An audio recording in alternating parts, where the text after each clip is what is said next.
Halo semuanya, Assalamualaikum warahmatullahi wabarakatuh.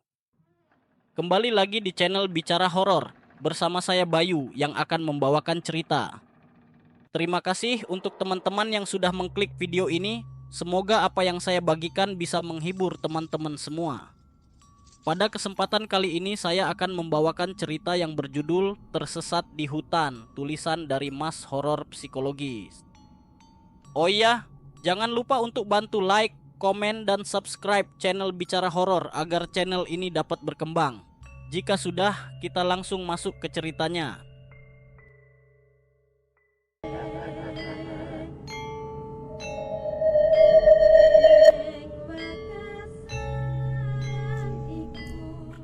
Di tengah keramaian kota yang menyesakkan, 5 sahabat karib, Rina, Andi, Budi, Citra, dan Dewi memutuskan untuk mencari ketenangan di alam terbuka.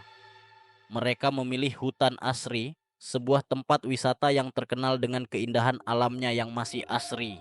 Pohon-pohon raksasa menjulang tinggi, sungai-sungai jernih mengalir, dan udara segar yang menyegarkan menjadi daya tarik utama tempat ini.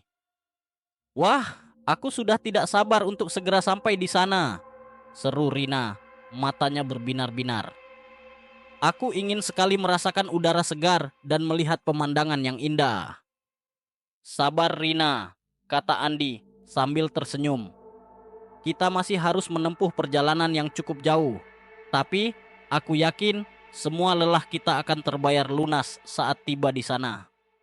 Mereka memulai perjalanan dengan semangat yang membara, mengikuti jalur pendakian yang sudah ditandai dengan jelas. Canda tawa mereka memecah keheningan hutan, menciptakan suasana yang riang dan penuh keakraban. Namun, seiring berjalannya waktu, jalur pendakian mulai berubah. Jalan setapak yang tadinya lebar dan mudah dilalui, kini menyempit dan dipenuhi semak belukar. Sepertinya kita salah jalan, kata Budi sambil melihat peta yang dipegangnya. Jalur ini tidak sesuai dengan yang ada di peta. Ah, mungkin hanya sedikit melenceng, kata Citra mencoba menenangkan suasana. Kita lanjutkan saja perjalanan kita. Sebentar lagi pasti kita akan menemukan jalur yang benar. Mereka terus berjalan mengikuti jalur yang semakin tidak jelas. Matahari mulai condong ke barat, menandakan hari sudah semakin sore. Mereka mulai merasa khawatir, tetapi mereka berusaha untuk tetap tenang. Kita harus segera menemukan jalan keluar sebelum hari gelap, kata Dewi. Suaranya terdengar cemas. Aku tidak mau bermalam di hutan ini. Tenang Dewi, kata Andi, mencoba menenangkan sahabatnya. Kita pasti akan menemukan jalan keluar. Kita hanya perlu tetap tenang dan fokus. Namun, semakin mereka berjalan, semakin mereka merasa tersesat. Hutan ini seperti labirin yang tak berujung, dengan jalan-jalan setapak yang bercabang ke segala arah. Mereka tidak tahu kemana harus pergi, dan mereka tidak tahu bagaimana cara kembali ke jalur yang benar. Aku takut, bisik Rina. Air matanya mulai mengalir. Aku tidak mau mati di hutan ini. Jangan bicara seperti itu, Rina, kata Budi memeluk sahabatnya. Kita pasti akan keluar dari sini. Kita harus tetap bersama dan saling menguatkan. Mereka memutuskan untuk beristirahat sejenak sambil merencanakan langkah selanjutnya. Mereka duduk di bawah pohon besar, mencoba untuk menenangkan diri dan mengatur napas. Kita harus mencari tempat yang aman untuk bermalam, kata Andi. Kita tidak mungkin melanjutkan perjalanan dalam keadaan gelap seperti ini. Tapi, bagaimana jika ada binatang buas di hutan ini? Tanya Citra, suaranya bergetar. Aku takut kita akan diserang. Kita harus membuat api unggun untuk menghalau binatang buas, kata Dewi. Kita juga harus mencari tempat yang tinggi dan aman untuk bermalam. Mereka mulai mencari ranting-ranting kering untuk membuat api unggun. Setelah beberapa saat, mereka berhasil menyalakan api unggun yang cukup besar. Api unggun itu memberikan kehangatan dan cahaya, membuat mereka merasa sedikit lebih aman. Kita harus berjaga-jaga sepanjang malam, kata Budi. Kita tidak tahu apa yang mungkin terjadi. Mereka bergiliran berjaga sambil mengawasi sekitar. Suara-suara aneh terdengar dari kejauhan, menambah rasa takut mereka. Mereka merasa seperti sedang diawasi oleh sesuatu yang tidak terlihat. Malam semakin larut dan kegelapan hutan semakin pekat. Api unggun yang mereka buat memberikan sedikit kehangatan dan cahaya, tetapi tidak cukup untuk menghilangkan rasa takut yang menghantui mereka. Suara-suara aneh terdengar dari kejauhan, seperti bisikan-bisikan yang tak terucapkan, membuat bulu kuduk mereka merinding. "Suara apa itu?" bisik Rina, memeluk lututnya erat-erat. "Aku merasa seperti ada yang mengawasi kita." "Aku tidak tahu," jawab Andi, matanya menatap tajam ke sekeliling. "Tapi, aku yakin itu bukan suara binatang biasa." Mereka berlima saling berpandangan, mencoba untuk menenangkan diri. Namun, ketakutan mereka semakin menjadi-jadi. Suara-suara aneh itu semakin dekat, dan bayangan-bayangan gelap mulai terlihat di antara pepohonan. "Kita harus pergi dari sini," kata Citra, suaranya bergetar. "Aku tidak tahan lagi." "Kita tidak bisa pergi dalam keadaan gelap seperti ini," kata Budi. "Kita bisa tersesat lebih jauh lagi." "Lalu, apa yang harus kita lakukan?" tanya Dewi. Air matanya mulai mengalir. "Aku takut kita akan mati di sini." "Kita harus tetap bersama dan saling menguatkan," kata Andi, mencoba untuk memberikan semangat. "Kita pasti akan keluar dari sini. Kita hanya perlu tetap tenang dan fokus." Mereka memutuskan untuk berjaga-jaga sepanjang malam, sambil menunggu pagi tiba. Mereka bergiliran mengawasi sekitar, memastikan tidak ada yang mendekati perkemahan mereka. Namun, rasa takut mereka tidak kunjung hilang. Mereka terus mendengar suara-suara aneh di sekitar mereka, dan bayangan-bayangan gelap yang berkeliaran di hutan. "Aku merasa seperti ada sesuatu yang jahat di hutan ini," bisik Rina, suaranya terdengar serak. "Aku merasa seperti kita telah mengganggu sesuatu yang seharusnya tidak kita ganggu." "Jangan bicara seperti itu, Rina," kata Budi, mencoba untuk menenangkan sahabatnya. "Itu hanya perasaanmu saja." Namun, perasaan Rina tidak salah. Hutan ini memang menyimpan sesuatu yang jahat, sesuatu yang tidak bisa dijelaskan dengan akal sehat. Mereka telah memasuki wilayah yang terlarang, dan mereka telah membangkitkan sesuatu yang seharusnya dibiarkan tidur. Tiba-tiba, mereka mendengar suara langkah kaki yang mendekat. Mereka semua terdiam, gemetar ketakutan. Dari kegelapan muncul sosok tinggi besar, dengan mata merah menyala dan taring yang tajam. Makhluk itu berjalan mendekati mereka, dengan langkah yang berat dan lambat. "Apa itu?"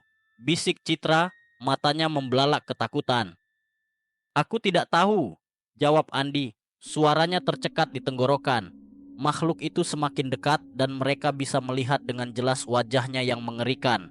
Matanya yang merah menyala menatap tajam ke arah mereka, seolah-olah menembus jiwa mereka. Taringnya yang tajam berkilauan dalam cahaya api unggun, siap untuk merobek-robek tubuh mereka. "Lari!" teriak Budi, mendorong teman-temannya untuk melarikan diri. Mereka berlima berlari tunggang langgang, meninggalkan api unggun dan perkemahan mereka. Makhluk itu mengejar mereka dengan langkah yang cepat dan kuat. Mereka berlari sekuat tenaga, tetapi mereka tahu mereka tidak akan bisa melarikan diri selamanya. "Kita harus bersembunyi," teriak Andi sambil menarik teman-temannya ke balik semak-semak.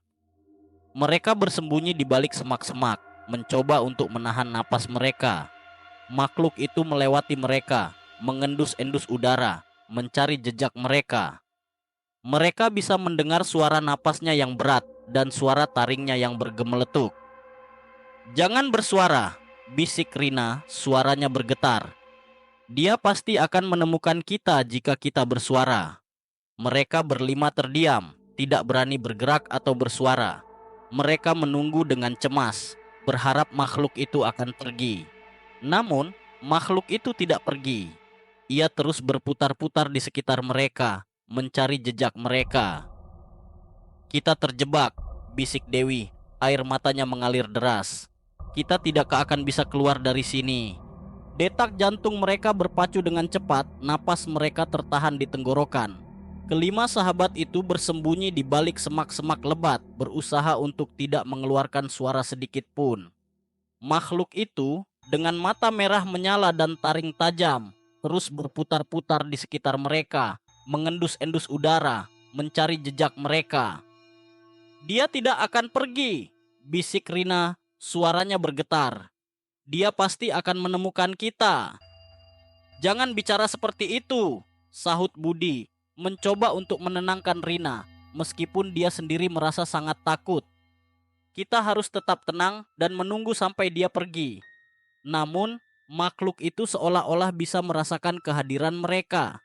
Ia semakin dekat, mengendus-endus semak-semak tempat mereka bersembunyi. Mereka bisa mendengar suara napasnya yang berat dan suara taringnya yang bergemeletuk, membuat bulu kuduk mereka merinding.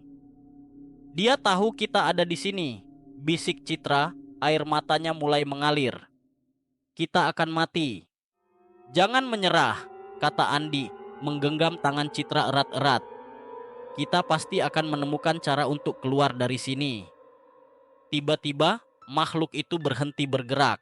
Ia menatap tajam ke arah semak-semak tempat mereka bersembunyi, seolah-olah bisa melihat mereka melalui kegelapan. Mereka berlima terdiam, tidak berani bergerak atau bernapas. "Dia melihat kita," bisik Dewi, suaranya tercekat di tenggorokan. Makhluk itu mulai berjalan perlahan mendekati mereka, langkahnya berat dan lambat. Mereka bisa melihat dengan jelas wajahnya yang mengerikan.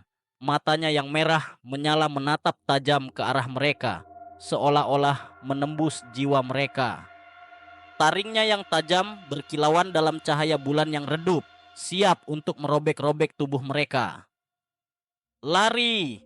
teriak Andi, mendorong teman-temannya untuk keluar dari persembunyian mereka. Mereka berlima berlari tunggang langgang, melarikan diri dari makhluk itu. Makhluk itu mengejar mereka dengan langkah yang cepat dan kuat. Mereka berlari sekuat tenaga, tetapi mereka tahu mereka tidak akan bisa melarikan diri selamanya. "Kita harus bersembunyi," teriak Budi, sambil menarik teman-temannya ke balik pohon besar. Mereka bersembunyi di balik pohon besar, mencoba untuk mengatur napas mereka. Makhluk itu melewati mereka, mengendus-endus udara, mencari jejak mereka. Mereka bisa mendengar suara napasnya yang berat dan suara taringnya yang bergemeletuk, membuat mereka semakin ketakutan. "Kita terjebak," bisik Rina, air matanya mengalir deras. "Kita tidak akan bisa keluar dari sini." "Jangan menyerah Rina," kata Andi, mencoba untuk memberikan semangat. "Kita pasti akan menemukan cara untuk mengalahkan makhluk ini." "Bagaimana caranya?" tanya Citra, suaranya terdengar putus asa. "Kita tidak punya senjata, kita tidak punya kekuatan." "Kita punya otak," kata Budi, matanya berkilat-kilat. "Kita harus menggunakan otak kita untuk mengalahkan makhluk ini." Mereka berlima mulai berpikir keras, mencari cara untuk mengalahkan makhluk itu. Mereka tahu mereka tidak bisa melawannya secara fisik, tetapi mereka mungkin bisa mengalahkannya dengan kecerdikan mereka. "Kita bisa membuatnya terjebak," kata Dewi, tiba-tiba. "Kita bisa memancingnya ke jurang atau lubang yang dalam." "Itu ide bagus," kata Andi, mengangguk setuju. "Tapi, bagaimana caranya kita memancingnya ke sana?" "Kita bisa menggunakan api unggun sebagai umpan," kata Budi. "Kita bisa menyalakan api unggun di dekat jurang atau lubang, dan kemudian kita bersembunyi di dekatnya." "Itu ide yang bagus," kata Rina, tersenyum tipis. "Mari kita lakukan." Mereka berlima mulai mencari ranting-ranting kering untuk membuat api unggun. Setelah beberapa saat, mereka berhasil menyalakan api unggun yang cukup besar. Mereka kemudian membawa api unggun itu ke dekat jurang yang dalam, dan mereka bersembunyi di balik semak-semak di dekatnya. Makhluk itu melihat api unggun dari kejauhan, dan ia berjalan mendekatinya. Ia mengendus-endus api unggun, mencoba untuk mencari tahu apa itu. Mereka berlima terdiam, menahan napas mereka, menunggu makhluk itu mendekat. Ketika makhluk itu berada tepat di depan jurang, Mereka berlima keluar dari persembunyian mereka dan berteriak sekeras mungkin. Makhluk itu terkejut dan mundur selangkah, dan ia terjatuh ke dalam jurang. Mereka berlima bersorak gembira, merasa lega karena berhasil mengalahkan makhluk itu. Namun, kelegaan mereka tidak berlangsung lama. Mereka mendengar suara gemuruh dari dalam jurang, dan mereka melihat makhluk itu memanjat keluar dari jurang. "Dia masih hidup!" teriak Citra, ketakutan. "Kita harus lari!" teriak Andi, menarik teman-temannya untuk melarikan diri. Mereka berlima berlari tunggang langgang, melarikan diri dari makhluk itu. Makhluk itu mengejar mereka dengan langkah yang lebih cepat dan lebih kuat dari sebelumnya. Mereka tahu mereka tidak akan bisa melarikan diri selamanya. Langkah kaki mereka menggema dalam kegelapan hutan. Suara napas terengah-engah memecah kesunyian malam. Kelima sahabat itu berlari sekuat tenaga, berusaha menjauhkan diri dari makhluk mengerikan yang terus mengejar mereka. Duri dan ranting tajam mencakar kulit, namun rasa sakit itu tidak sebanding dengan ketakutan yang mencengkeram hati mereka. "Kita tidak bisa lari terus," teriak Andi, suaranya parau. "Kita harus mencari tempat berlindung." "Tapi di mana?" sahut Citra, matanya membelalak ketakutan. "Hutan ini terlalu luas, kita bisa tersesat lebih jauh lagi." "Kita harus tetap bersama," seru Budi, berusaha menyemangati teman-temannya. "Jangan ada yang terpisah, kita akan saling membantu." Mereka terus berlari hingga akhirnya tiba di sebuah gua kecil yang tersembunyi di balik rimbunnya pepohonan. Tanpa ragu, mereka memasuki gua tersebut, berharap bisa menemukan perlindungan dari kejaran makhluk itu. "Kita istirahat sebentar di sini," kata Dewi, suaranya bergetar. "Semoga dia tidak menemukan kita." "Kita harus berjaga-jaga," timpal Rina, matanya menatap waspada ke arah pintu masuk gua. "Dia pasti akan mencari kita."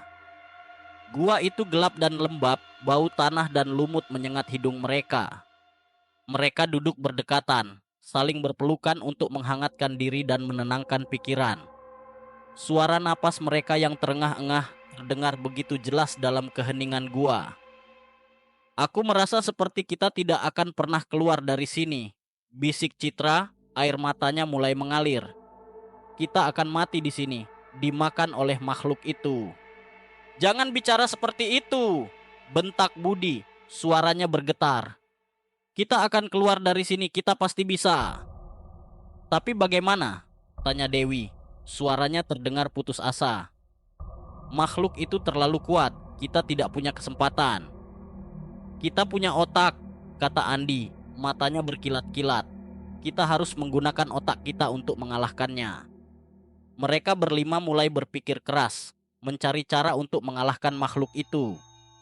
Mereka tahu mereka tidak bisa melawannya secara fisik, tetapi mereka mungkin bisa mengalahkannya dengan kecerdikan mereka. "Kita bisa membuatnya terjebak," kata Rina tiba-tiba. "Kita bisa memancingnya ke dalam gua ini, dan kemudian kita tutup pintu masuknya dengan batu besar." "Itu ide bagus," seru Andi, mengangguk setuju. "Tapi bagaimana caranya kita memancingnya ke sini?" "Kita bisa menggunakan suara," kata Budi. "Kita bisa membuat suara-suara aneh untuk menarik perhatiannya." Mereka berlima mulai membuat suara-suara aneh, meniru suara binatang buas dan suara-suara lain yang mungkin menarik perhatian makhluk itu. Tak lama kemudian, mereka mendengar suara langkah kaki yang mendekat. Makhluk itu datang. "Cepat, bersiap-siap," bisik Andi, memberi isyarat kepada teman-temannya. Mereka bersembunyi di balik batu-batu besar di dalam gua, menunggu makhluk itu masuk. Makhluk itu masuk ke dalam gua, mengendus-endus udara, mencari sumber suara. Ia berjalan perlahan, matanya yang merah menyala menatap tajam ke sekeliling. Ketika makhluk itu berada tepat di tengah gua, mereka berlima keluar dari persembunyian mereka dan berteriak sekeras mungkin. Makhluk itu terkejut dan mundur selangkah, dan mereka segera mendorong batu besar untuk menutup pintu masuk gua. "Kita berhasil!" seru Dewi, melompat kegirangan. Jangan senang dulu, kata Budi. Matanya menatap waspada ke arah batu besar yang menutup pintu masuk gua. Dia masih di dalam sana. Mereka berlima terdiam, mendengarkan suara gemuruh dari dalam gua. Makhluk itu mengamuk, mencoba untuk menghancurkan batu besar yang menutup pintu masuk gua. Mereka bisa mendengar suara cakaran dan geramannya, membuat mereka semakin ketakutan. Kita harus pergi dari sini, kata Citra, suaranya bergetar. Dia pasti akan keluar dari gua ini. Tapi kemana? Tanya Rina, matanya menatap sekeliling. Hutan ini terlalu berbahaya. Kita harus mencari jalan keluar, kata Andi. Matanya berkilat-kilat. Kita tidak bisa tinggal di sini selamanya. Mereka berlima keluar dari gua, meninggalkan makhluk yang mengamuk di dalamnya. Mereka berjalan dengan hati-hati, berusaha untuk tidak membuat suara. Mereka tahu makhluk itu bisa mendengar mereka, dan mereka tidak ingin menarik perhatiannya. Lihat itu, bisik Dewi, menunjuk ke arah jejak kaki berlumuran darah di tanah. Sepertinya ada yang terluka. Mereka berlima mengikuti jejak kaki itu, berharap bisa menemukan jalan keluar atau tempat berlindung yang aman. Jejak kaki itu membawa mereka semakin jauh ke dalam hutan, ke tempat yang semakin gelap dan menakutkan. Jejak kaki berlumuran darah itu membawa mereka semakin dalam ke kegelapan hutan, ke tempat yang terasa asing dan menakutkan. Pohon-pohon raksasa menjulang tinggi, menghalangi cahaya bulan, menciptakan bayangan-bayangan aneh yang menari-nari di sekitar mereka.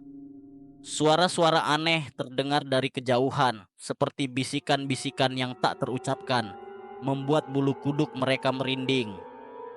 Kemana jejak ini membawa kita? Bisik Rina, suaranya bergetar. Aku merasa seperti kita sedang menuju ke sarang makhluk itu. Kita tidak punya pilihan lain, sahut Andi, matanya menatap tajam ke depan. Kita harus terus mengikuti jejak ini. Semoga kita menemukan jalan keluar. Mereka terus berjalan, mengikuti jejak kaki itu, hingga akhirnya tiba di sebuah gubuk tua yang tersembunyi di balik rimbunnya pepohonan. Gubuk itu tampak reot dan lapuk, seolah-olah sudah lama ditinggalkan. Namun, ada cahaya redup yang bersinar dari dalam gubuk, menarik perhatian mereka. Siapa yang tinggal di sini? Tanya Citra, suaranya berbisik. Aku tidak tahu, jawab Budi, matanya menatap waspada ke arah gubuk. Tapi, kita harus berhati-hati. Mereka berlima mendekati gubuk dengan hati-hati, mengintip melalui celah-celah dinding kayu yang lapuk. Di dalam gubuk, mereka melihat seorang wanita tua duduk di depan perapian, mengaduk-aduk sesuatu di dalam kuali. Wanita itu tampak mengerikan, dengan rambut putih panjang yang kusut, wajah keriput yang penuh bekas luka, dan mata yang merah menyala. Dia pasti penyihir, bisik Dewi, ketakutan. Jangan bicara sembarangan, tegur Andi, suaranya berbisik. Kita tidak tahu siapa dia. Mereka berlima memutuskan untuk masuk ke dalam gubuk, berharap wanita tua itu bisa membantu mereka. Wanita tua itu menoleh ke arah mereka, tersenyum lebar, memperlihatkan gigi-giginya yang kuning dan tajam. Selamat datang anak-anak, sapanya, suaranya serak dan mengerikan. Sudah lama sekali aku tidak menerima tamu. Kami tersesat di hutan ini, kata Andi, mencoba untuk bersikap sopan. Kami mencari jalan keluar. Oh, kalian tersesat, kata wanita tua itu, tertawa kecil. Hutan ini memang penuh dengan jalan yang berliku-liku, tapi jangan khawatir, aku bisa membantu kalian. Benarkah? Tanya Rina, matanya berbinar-binar. Terima kasih banyak. Tapi ada satu syarat, kata wanita tua itu, matanya berkilat-kilat. Kalian harus membantuku menyelesaikan ramuan ini. Ramuan apa? Tanya Budi, curiga. Ramuan untuk mengembalikan jiwaku yang hilang, jawab wanita tua itu, suaranya serak. Aku kehilangan jiwaku bertahun-tahun yang lalu, dan aku membutuhkan bantuan kalian untuk mendapatkannya kembali. Mereka berlima saling berpandangan, tampak ragu-ragu. Mereka tidak yakin apakah mereka bisa mempercayai wanita tua itu. Namun, mereka juga tidak punya pilihan lain. mereka terjebak di hutan ini dan mereka membutuhkan bantuan. Baiklah, kata Andi, akhirnya, kami akan membantumu. Wanita tua itu tersenyum lebar, memperlihatkan gigi-giginya yang kuning dan tajam. Bagus sekali, katanya. Sekarang, mari kita mulai. Mereka berlima membantu wanita tua itu mengumpulkan bahan-bahan ramuan yang terdiri dari berbagai macam tumbuhan aneh dan benda-benda misterius. Mereka mencampur bahan-bahan itu ke dalam kuali, mengikuti instruksi wanita tua itu.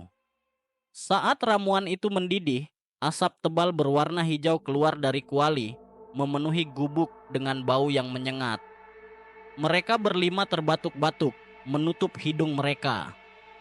Ramuan ini sudah siap, kata wanita tua itu, matanya berkilat-kilat. Sekarang kita hanya perlu meminumnya. Wanita tua itu menuangkan ramuan itu ke dalam 5 cangkir kecil dan memberikan 1 cangkir kepada masing-masing dari mereka. Mereka berlima menatap cangkir itu dengan ragu-ragu, tidak yakin apakah mereka harus meminumnya. Minumlah, kata wanita tua itu, suaranya serak. Ini tidak akan menyakiti kalian. Mereka berlima akhirnya meminum ramuan itu, merasa mual dan pusing. Mereka merasa seperti sedang kehilangan kesadaran, dan mereka jatuh pingsan. Ketika mereka sadar, mereka berada di tempat yang berbeda. Mereka berada di jalan setapak yang lebar dan terang, jalan yang sama yang mereka lalui ketika memasuki hutan. Mereka melihat ke belakang, dan mereka melihat gubuk tua itu menghilang, seolah-olah tidak pernah ada di sana. Kita berhasil, seru Dewi, melompat kegirangan. Kita keluar dari hutan. Tapi, apa yang terjadi dengan wanita tua itu? Tanya Citra, bingung. Aku tidak tahu, jawab Andi, matanya menatap ke arah hutan yang gelap. Tapi, aku merasa seperti kita telah melakukan sesuatu yang salah. Mereka berlima berjalan menyusuri jalan setapak, meninggalkan hutan yang menakutkan itu. Mereka merasa lega karena berhasil keluar dari sana, tetapi mereka juga merasa bersalah karena telah membantu wanita tua itu.